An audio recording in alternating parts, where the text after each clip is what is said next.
and welcome to Divine Shoulder Taps channel. And today we have on my friend Ivette Lopez, and she is a wife, a mom, a high school teacher, and also a life coach.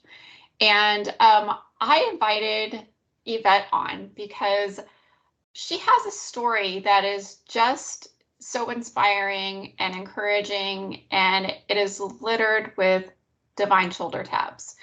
And so I just wanted her to come on and kind of just walk us through what's happened in her life and the taps that she's had. And I just hope that somebody hears this and it inspires and it helps them. So welcome, Ivette. Hi, Andrea. Thank you for having me. I feel honored to be part of your show and be part of this Divine Shoulder Taps.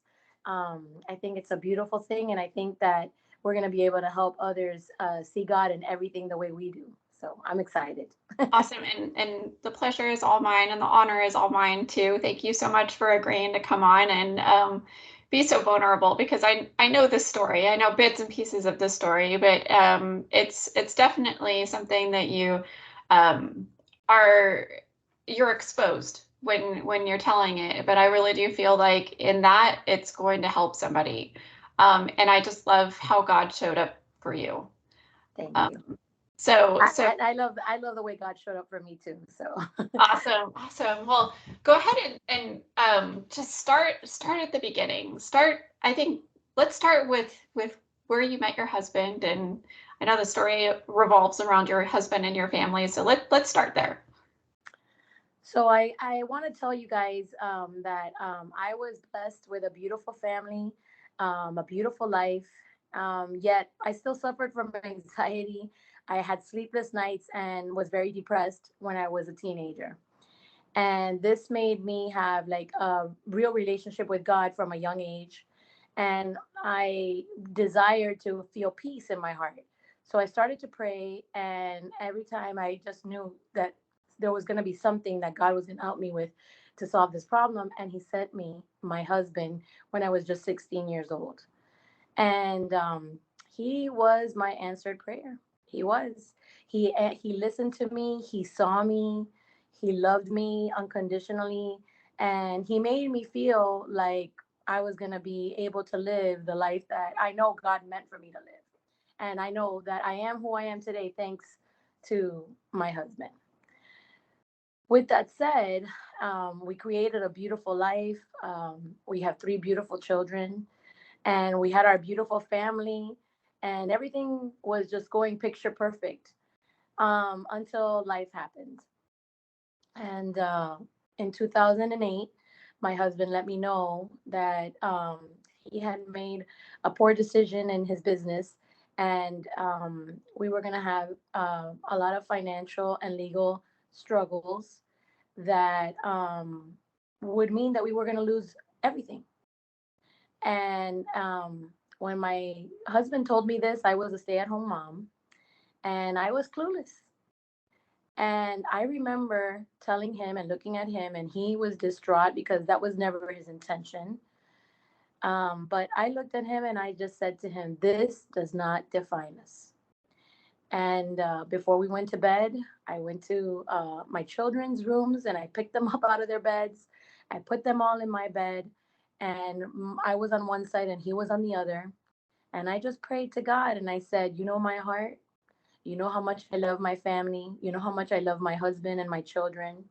And this is not going to break this family up." And I knew that because of the way I was asking him and he knew my heart, that my faith would be strong enough to go and endure this struggle that we were about to start, and that he was going to keep my family together. That was the beginning of a very difficult time. Um, and God has been showing me through divine taps, as you say, that I love the way you call them, divine shoulder taps. It's like when God talks to you and you don't even really know why those things are happening, but after the fact, it sometimes could be years later you realize, why those things happen, and you see God's hands all over it. Yes. So Hindsight is always 2020. hindsight is always 2020. You're absolutely right. And so then after we lost our house and we ended up moving in with my family, which was always there for us. Um, we started to, move forward and try to make our life the way we always wanted to live it, with our children, enjoying every second of it. And but we were struggling. We had many issues that we were going through. And my next thing that I felt like God called me to do, without me knowing that that was a divine tap, was me to join the Emmaus retreats. And when I joined the Emmaus retreats, I start to open up and start to have the safe space where I can just let it all out. And I realized at the end of that first retreat that my table leader, her name was Mercy. Who, And I didn't know. Yes. oh, what for those of you that don't know what an Emmaus retreat is, could you tell us a little bit about what one of those retreats are? So an Emmaus retreat is, if you go and look in the Bible, it's the walk to Emmaus. And it's when the two individuals are walking by the beach and they're talking to each other about what has just happened, where Jesus had died and, had resurrected and everything that had happened. But they don't realize that Jesus is right behind them, walking with them, along with them. And, it's like the way life is, like just like what shoulder divine taps are that, God is telling us he's there with us. He's showing us the way, but we think it's something else. And then we realize, no, it's God the whole time. And that's what the Emmaus retreat is all about. It's an encounter with God where you realize he's always there. He's always been there and will always be with you. And that's what that retreat is all about. It's a Catholic retreat that changed my life and was it my one of my first divine shoulder taps. And one of them was where I told you that the table leader, her name was Mercy. And at the end of that retreat, I started to pray for God to have mercy on my family. And we really needed it.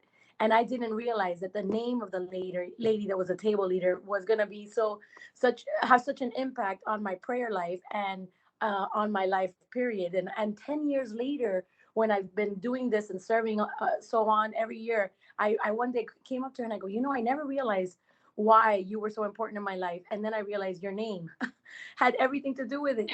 Goosebumps. I had goosebumps when I realized, and it took me 10 years to realize it. But God is always there giving you that tap, showing you that he's been there all along. And so I kept serving, as I was saying. And then in one of the retreats when I was serving, I meet this lady. Her name is Lourdes. And she also was going through a lot of financial and legal issues, very similar to what I was going through. Um, and her husband was also in a very dark place. And he ended up committing suicide. And she ends up going up to me the first night of the retreat on a Friday night. She doesn't know me. I don't know her. She doesn't know my story. I don't know her story. But when she shared with me her story, I had to go home and make sure that my husband knew that there was no way that that could ever be a thought in his mind. Not that it was, but I just wanted to make sure, because I knew how sad he was and how bad he was feeling about everything that was happening. And I just wanted him to know that I couldn't live without him and that the kids couldn't live without him. And I knew that was a sign. It was a shoulder divine tap from God showing me, you know, you got to tell this to your husband. So I did. And so I thank him for this lady that I met in Emmaus. It was a beautiful tap for me. Then, do you want to say something about that before I keep going? No, I love it. I love how, you don't, you don't, you didn't know this other woman. She didn't know you. You have this conversation, and she has a very similar story with a very different outcome. And just to see, like, oh my gosh, and just to take the time out to be like, I need to talk to my husband, because I felt like that was something I was supposed to hear. And and then you took it to your husband and said those words. And, when you had that conversation with your husband, did he say to you anything after that, like, I needed to hear that, or thank you so much for telling me that? Or, He was it was hard to hear for him because of what that family went through, and because of what our family was going through and the yeah, predicament we were in. And so it was hard for him to hear, and he was just like reassuring me the whole time that was not ever going to happen. But I wanted to make sure, because when you are in a dark place and going through hard times, you just don't know what a person may be thinking, and you don't know if they know that there is a solution to the problem. And so I just wanted to make sure. So he was just like very attentive and listening, and sad that that happened to that other husband and that other right, father. You know. right. Shortly thereafter, I continued to serve. If there's anything that I've learned from the situation that I've lived through, is that before I've always been close to God, but I wasn't serving God the way I think that He wanted me to serve, and that's something that I continue to do and will continue to do, because I know that's why I've been placed on here on earth. And eventually, my daughters are still growing older, and we're getting our situation is getting better day by day, but we're still in it, because when you have legal issues, it lasts more than a year. It was Yeah, like a 10-year predicament for us. Thankfully we're over it, but before we were over it, there was a thought that came into my mind, like, oh, my daughter, she dances and she had this really good friend, but I wanted her, for whatever reason, I don't know, for her to become good friends with this other girl that she danced with. So I start to befriend her with my daughter and her mom, and we start to go out to dinner, and we start to get to know each other. And one night we're having dinner, and I look over to her, and I start telling her my situation. I don't even know why, because I didn't talk about it with anyone. There's many people that know me that don't know my story, and I start to open up with her. I just felt this feeling like I had to talk to her. And when I start telling her, she looks over to me with face like spooked out. Like she was like, "What?" And it turns out that her family was going through a very similar uh, financial and legal issue, like the one my family was going through. You have to remember, 2008, 2009 was when the real estate market crashed. right. Lots of people were foreclosing. Lots of people were in situations very similar to mine. You know, differences, but similar. There were differences, but very similar. And she tells me, "Oh my God, I'm in the same situation that you're in. I'm about to, go under house arrest. My husband's going to go to jail." And I was like, "What?" Like, I really couldn't believe it, you know? And our girls are there talking to each other, but we're talking like privately between us too. But it was like such a moment, like, like I could now understand that divine shoulder tap. I could see now why. I don't know why I wanted my daughter, to become friends with her, but now I totally understood that this had more to do with me than it had to do with my daughter and her daughter. Mhm. And I ended up being there for her, and I ended up being able to take her daughter to dance and help her with so many things. And it was my way to serve. And and then her husband ended up coming out of jail, and we thought he was going to come home after a year and a half, and he ended up dying in the halfway house. Mhm. But I have to tell you that it was a miracle that we got to see what could have happened to my family up close and personal. And I thought that God was showing us what He had spared us, what He had mercy on my family, the Mhm. prayer that He was answering. He spared us, and He kept my family together physically, spiritually, and emotionally. And He made the impossible possible. So that divine shoulder tap was miraculous. And to this day, that family, they're very close to us. We're very good friends. My daughter and her are best friends, and it's just beautiful. For when you do have that little voice in your head telling you you need to go do something, it's really God talking to you. Even if you're not sure, you don't see it, you need to act upon it. And something you said, Andrea, that I loved the other day was that mercy is compassion and action. Passion and action. And I feel like that prayer that I got to start praying, and because of my table leader and her name being Mercy, and me asking God to have mercy on my family, and then seeing it, play out in front of me, I have become more merciful. I have no judgment anymore on people like I used to. And I believe that I have been acting compassionately towards others, whether I know them or not. And it's because I see everyone as if we were all God's children. We're all sisters and brothers, and no one is better than the other. And so I've learned so much from these shoulder divine taps that have helped me to really become fully present and now become a life coach. And that's how I met you. I know.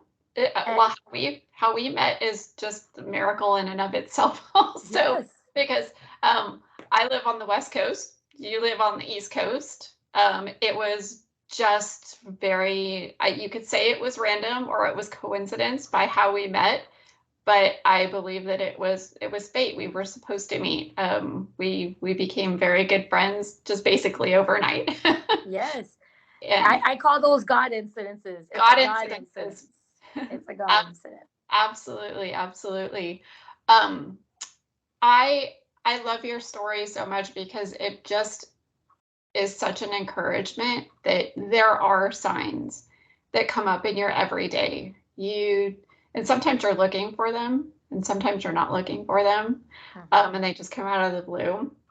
But I love that you acted upon pretty much everything that came your way. And what out of everything that happened, what can you say that was like your biggest takeaway, your biggest lesson from everything that you went through? I have to say that, I believe that in this world, we get caught up in what everyone thinks is important.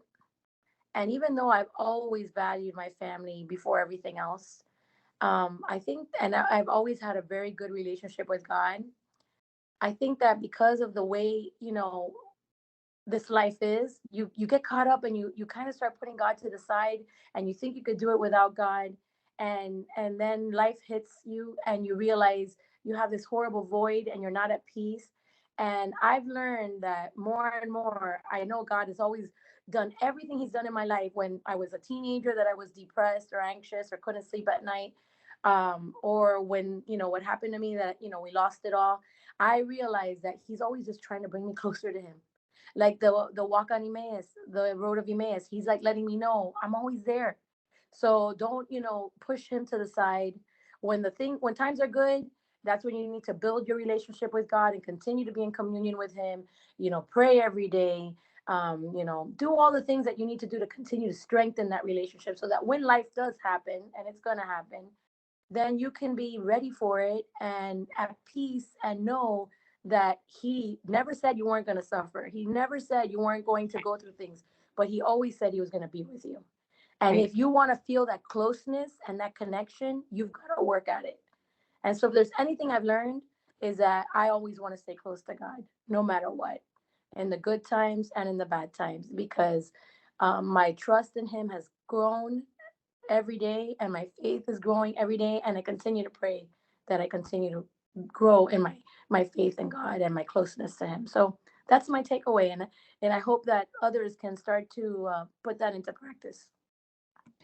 Absolutely. That's amazing. I love that that's what you've taken away, because you could have taken away so much from what has happened to you. And I know that we were talking yesterday about this, and you were saying, if I had it to do all over again, and say my husband hadn't made the decision that he made, and we didn't have to go through the things that we did, that you almost wouldn't have wanted it that way. Yeah. Can you speak to that? Yeah, because I feel like I wouldn't have learned all the lessons I've learned. I wouldn't have gotten close to God the way I've gotten close to God. I'm living in the present moment. I feel like I used to suffer from anxiety or get depressed and not sleep at night because I would live in the past, always afraid of everything. I was fearful of everything. And then if I was living worried about what would happen in the future before it even happened, I was afraid of being afraid. and Right. and so living in the past and in the present didn't let me, and living in the past and not in the present and the future didn't allow me to be in the present moment. And I could tell you now, I am living in the present moment. I realize that all I have is right now, this moment with you, Andrea. And I'm enjoying every second of it because I'm here with you. And I believe that when two people are together, that God puts them together, that God is present. So I know He's here with us too. Yeah, I agree. I agree. All of your everything that's happened to you in your past. I don't like the saying that whatever doesn't kill you makes you stronger. But in some ways, it's almost like you have to learn from all of the hardships that you go through. And once you learn why you've gone through those, it does make you stronger. It makes you more wise, and it makes you more educated on how to help others that will be going through something that's very similar to what you've gone through. So I love that you could have been bitter, you could have been resentful, you could have been angry, and you know what, you probably were all of those things at one point. And I it's was. okay because we're human and we go through those things. But the bigger takeaway being on the other side of everything, gosh, I love that you have this beautiful outlook, and all you're looking at is the lessons that you've learned. I gotta say, something you made me think of that I want to say that I learned from someone at one of my Emmaus retreats is that yes, and I was bitter for a very long time, Andrea, but I went from being bitter to better. Better. And so that's something that you can all do when you're going through things, and only can do when you have God. You can go from being bitter to being better. Um, how do you feel that others can be encouraged by your story?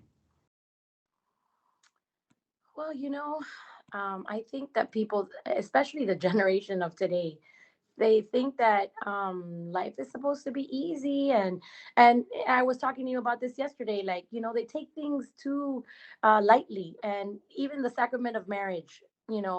People get into relationships, and they enter their life, the next chapter of their life, thinking it's all going to be perfect. Nothing is perfect. And I always say that when we said our vows, I took it seriously when the priest said, "For richer, for poorer, in sickness and in health." And I think that people, when they get into things, they just want it to be for the ups and not the downs. Right. And life is a roller coaster. And I wanted to do this life with my husband, and I was blessed when my God sent him to me. And so, yeah, things haven't been always ups, but the downs are never so down. And I'm always looking forward to being there with him. And I think that people have to start realizing that life is not um, meant to be just an easy ride. It's just not. It's a journey. And like you said, we're going to get stronger as we learn from our mistakes, and we're going to become who God meant for us to be and the best version of ourselves. And so stick through it, and you're going to be okay, even when you feel like you're not. Oh my gosh, I don't know if I can end it on a better note. So I just, I think you said that beautifully. So thank you so much for being on the show today, and I really appreciate all the insight that you have given in all this. And I just realized that you are on Instagram. You're Insights with Ivette, right? That's right. There Yes. you go. Go follow this girl. She's doing amazing Thank things. you. Thank All you. right. Thank you. Thank you, Andrea.